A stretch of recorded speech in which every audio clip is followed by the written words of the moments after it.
اكتر حد بتنمر عليه في الدنيا مراتي. اه. هي لدغه في الريه. انت هتقول عادي؟ انا هقول ايه؟ انت هتقول عادي؟ ايوه. هتتنمر هتقول يعني؟ قول. انت حر قول. قول. مم. هي لدغه في الريه. ايوه. فبحب اتنمر عليها جدا، صوتها عالي. كمان. اه فالاتنين مع بعض بيعملوا ميكس رهيب. فبتعمل ايه؟ بتقول هي ايه؟ هي مره كانت في فرنسا، مم. فكلمتني في التليفون، قالت لي يا نهار اسود يا ابو واد. قلت لها ايه؟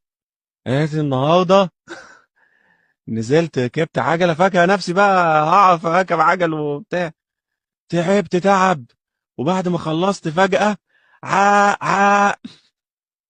قلت لها بوليس؟ قالت لي يا ظريف. قلت لها بجد والله مش فاهم. قالت لي عا. قلت لها غراب. فجأة ايه؟ أنا مش فاهم حاجة. اتاريها بتقول عرق عرق. بس